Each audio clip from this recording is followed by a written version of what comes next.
Hello and welcome दोस्तों to 5 minutes engineering. आज का वीडियो वाकई बड़ा कमाल का होने वाला है दोस्तों, क्योंकि आज के इस वीडियो में हम डेटा टाइप कन्वर्जन की बात करने वाले हैं। यानी कि जो डेटा हमारे सामने है डेटा फ्रेम के रूप में कह लीजिए, जो कि एक सिंपल सा टेबल है जिसमें कई सारे कॉलम्स यानी अपने फीचर एट्रीब्यूट्स मौजूद हैं। अब हर एक जो फीचर है उसके अंदर जो वैल्यूज हैं उसकी जो टाइप है वो अलग अलग हो सकती है, जो कि हमने बाय द वे इससे पहले भी इन्फो मेथड के थ्रू चेक किया है, जिसका रिजल्ट आपके सामने है। कोई इंटीजर है, कोई ऑब्जेक्ट है, यानी लेबल टेक्स्ट आपके सामने भी मौजूद हो सकता है, फ्लोट वाला फंडा है। तो ये सब उसके डेटा टाइप्स हैं। बट जब अब हम चाहते हैं, जब हमारी मनमर्जी चल सकती है, तो क्यों ना चलाई जाए। अगर हमको लगता है कि ये इंटीजर में नहीं चाहिए, ये फ्लोट में चाहिए, ये फ्लोट में नहीं चाहिए, ये इंटीजर में चाहिए। लेट्स से ऑब्जेक्ट कैटेगरी वाला है तो इसमें कैटेगरी वाली डी टाइप चाहिए। अगर ऐसी कुछ गतिविधियां जो कि बड़ी पॉपुलर यूज केसेस हैं, अगर इन्हें इंप्लीमेंट करना होगा तो ऐसी कौन सी बातें जो आपको पता होनी चाहिए, जो कि सक्सेसफुली भी इंप्लीमेंट होंगी और जो कि एरर भी दे सकती है। तो ये सारी जानकारी आज के इस वीडियो में हम हासिल करेंगे। सबसे पहले जो हमारा कर्तव्य है वो है हमारे डेटा फ्रेम को समझने के लिए उसका इन्फो मेथड का यूज करना, और उसमें हमारे जितने भी डी टाइप्स हैं यानी डेटा टाइप्स हैं for those respective columns having that specific D type of data, वो हमें वहां पे पहले तो क्लियर हो जाता है। ठीक है, इसके बाद देखिए अब मैं क्या कोशिश कर रहा हूं। मुझे यहां क्लियरली दिख रहा है कि ये जो एज नाम का कॉलम है ये फ्लोट टाइप का है, मतलब एज के अंदर जो है फ्लोट टाइप का डेटा मेरा मौजूद है, लेकिन मुझे वो इंटीजर में चाहिए।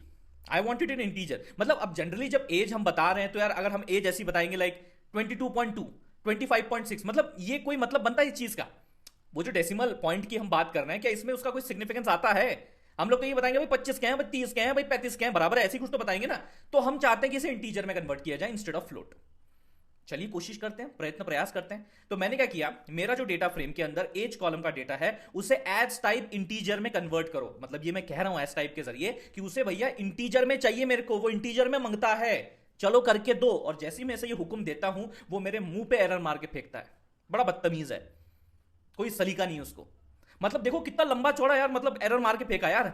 वो स्पेसिफिकली भी बता रहा है, देखिए इस लाइन पे एरर है। अब ये एरर क्या है, अगर आपको ये जानना है तो हमेशा लास्ट लाइन देखा करिए एरर की। ये बाकी सब तो ठीक है, लास्ट लाइन चेक किए। Int casting NaN error, NaN can not convert जो आपकी एनए टू इंटीजर, यानी कि जब आपके रिस्पेक्टिव कॉलम में कुछ मिसिंग वैल्यूज होती हैं। विश्वास नहीं बैठ रहा, ये इधर देखो।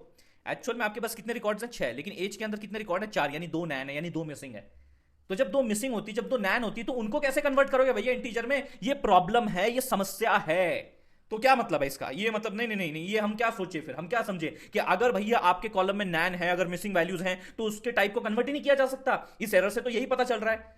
ये आधा सत्य है, मैं आपको पूरा सत्य बताता हूं, समझिए इस बात को, जानिए। यहां पे जो फ्लोट लिखा हुआ है, अगर आप यही फ्लोट यहां मेंशन कर देते हो तो कोई दिक्कत नहीं आएगी। मतलब जैसे कि सुनिए, यहां पे देखिए, अगली लाइन में मैंने क्या किया, वही सेम लाइन कॉपी किया और ये इक्वल टू के साइड में मैं असाइन कर रहा हूं उसी सेम एज कॉलम को। यानी what process I am following here, देखिए मैं अपना जो ओरिजिनल एज का डेटा है उसे इंट में कन्वर्ट करके उसी एज कॉलम को असाइन करना चाहता हूं, वो डेटा टाइप कन्वर्टेड वैल्यूज। ये है मेरा तरीका सलीका असाइन करने का। लेकिन इंटीजर में तो उसने धोखा दे दिया, क्योंकि वो नैन कन्वर्ट नहीं करने को बोल रहा है। लेकिन जिस टाइप में वो पहले से है, जैसे कि फ्लोट, और वही फ्लोट टाइप अगर मैं यहां पे लिख दूं तो वो बिना किसी एरर के वो एग्जीक्यूट कर लेगा। ये एक बात आपको समझनी है। और दूसरी बात कौन सी है? ये तो फर्स्ट बात हो गई कि पहले से जो जिस टाइप में था वो अगर आप मेंशन करोगे तो उसमें एरर नहीं देता। वाह रे वाह, मतलब भाई फ्लोट में एरर ना दोगे क्योंकि पहले से वो फ्लोट ही था, लेकिन इंटीजर दोगे तो वो एरर देगा, बिकॉज नैन वैल्यूज एग्जिस्ट करती है। फ्लोट के केस में, इन दिस पर्टिकुलर केस, वो भैया हैम्पर नहीं करेगी चीजें। दूसरा एक सॉल्यूशन अपने पास ये है कि आप यहां पे वो जो मिसिंग वैल्यूज हैं उनको एक तरीके से हैंडल कर सकते हो। और हैंडल किस किस प्रकार से किया जा सकता है वो सारी चीजें हमने देखा हुआ है। Fill forward, fill backward, aggregation, जो आपकी मीन, मिनिमम, मैक्सिमम, जो भी भैया फिल एनी मेथड्स होते हैं वो सब अप्लाई करके आप मिसिंग वैल्यूज को एक बार फिल कर दें, उसके बाद बड़े आसानी से आप उसे इंटीजर में कन्वर्ट कर सकते हैं। Hopefully you are understanding this point. चलिए उसके बारे में भी अभी चर्चा करते हैं। तो देखिए भैया, यहां पे अपन ने जो है अपना काम फिल करने का उन नैन वैल्यूज को कर दिया है उसी एज कॉलम के मैक्सिमम वैल्यू से। यानी कि अपनी एज कॉलम में मैक्सिमम एज कितनी है? 40, जो अपने को डेटा पता है। तो अपन ने क्या किया, अपने उस डेटा फ्रेम के एज में जो नैन वैल्यूज है उसको फिल करने के लिए उसी डेटा फ्रेम के कॉलम एज की मैक्सिमम वैल्यू 40 जो है वो चुनी गई है फिल करने के लिए। ये एक्चुअली ऑलरेडी हम चीजें देख चुके हैं हैंडलिंग द मिसिंग वैल्यूज में। और वो जो भी भैया मामला आपका तैयार होकर मिसिंग वैल्यू फिल होकर आ जाएगा उसे मैं उसी डेटा फ्रेम के एज कॉलम में एलोकेट कर दूंगा वैल्यूज को। हो गया जी, सिंपल। और डेटा फ्रेम देखिए आपका कितना चकाचक दिख रहा है, 25, 30, ये सब कुछ। लेकिन देखिए इसमें ना 25.0, 30.0 फ्लोट में है ना, क्योंकि अब देखो ना वो फ्लोट में है। अब वही तो मुझे इंटीजर में करना था, वही तो दिक्कत आ रही थी, वही तो परेशानी आ रही थी, इसीलिए तो मैंने उसको मिसिंग वैल्यूज को फिलअप कर दिया। अब वो करने के बाद देखते हैं अब क्या ये इंटीजर में कन्वर्ट होता है। तो देखिए अभी इसी एज कॉलम को एज टाइप इंटीजर में जब मैंने कन्वर्ट करने की बात की, अब इसने कोई दिक्कत नहीं किया। अब इसका इन्फो में आप देखिएगा इंटीजर हो चुका है रे बाबा, बहुत ही बढ़िया। और यहाँ पे आपके 6 नॉर्मल यानी कि सारी मिसिंग वैल्यूज फिल होने के बाद ही वो इंटीजर में हो सका है कन्वर्ट। ये कुछ ऐसी बारीकियां हैं जो बड़ी इंपॉर्टेंट है आपके लिए जानना, बहुत जरूरी चीज है। ये कहीं भी आपको ज्यादा लिखित रूप में नहीं देखने को मिलेंगी। ये जो भी प्रैक्टिकली इंप्लीमेंट करके इस चीज को अपने सामने ऑब्जर्व करता है वो ही बता सकता है, जो कि मैं अभी आपको इस क्षण बता रहा हूं। काफी इंपॉर्टेंट चीज है। उसके बाद अगर आप देखोगे employee ID is kind of integer. अब मान लो जस्ट मुझे अगर इसे फ्लोट में कन्वर्ट करना है, लाइक क्वेश्चन होता है ना दिमाग में, अगर कोई मेरा रिस्पेक्टिव एक कॉलम है जिसमें कोई मिसिंग वैल्यू भी नहीं है और वो इंटीजर है, तो क्या उसे फ्लोट में कन्वर्ट किया जा सकता है? Is it there any possibility? बिल्कुल किया जा सकता है। चलिए प्रमाणित करके दिखाता हूं। एम्प्लॉय आईडी एक इंटीजर टाइप है, इसे एस टाइप फ्लोट में मुझे कन्वर्ट करना है और वही जो डेटा कन्वर्टेड आपको मिलेगा वो मुझे एम्प्लॉय आईडी उसी कॉलम को असाइन कर देना है। And you can check after assigning info it is converted into float. पहले क्या था? इंटीजर, अब वो क्या हो गया भैया? फ्लोट। प्रमाण के साथ भैया अपन बात करेंगे। रही बात कैटेगरी की, जैसे कि आपका डिपार्टमेंट एचआर, फाइनेंस, आईटी, ये कैटेगरीज है ना आपके डिपार्टमेंट की, तो ये कैटेगोरिकल लेबल है, मतलब कैटेगोरिकल कॉलम हो गया एक तरीके से।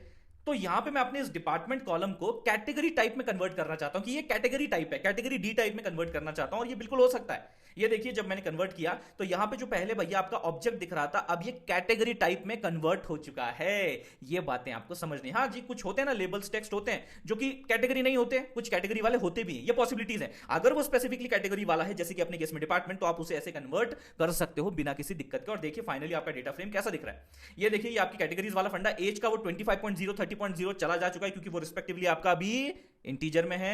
एम्प्लॉय आईडी अब आपका इंटीजर में पहले था, जैसे कि 101 102, अब वो फ्लोट हो चुका है, इसलिए 101.0 102.0। बाकी तो भैया आप समझदार है, होपफुली आपको ये सारा मामला समझ में आ गया होगा। अगर आ गया होगा तो वीडियो को लाइक कर दीजिए, उससे भी ज्यादा जरूरी इस वीडियो को शेयर कीजिए अपने सारे दोस्तों के साथ। सब्सक्राइब कीजिए 5 मिनट्स इंजीनियरिंग को। मिलते हैं अगले वीडियो में।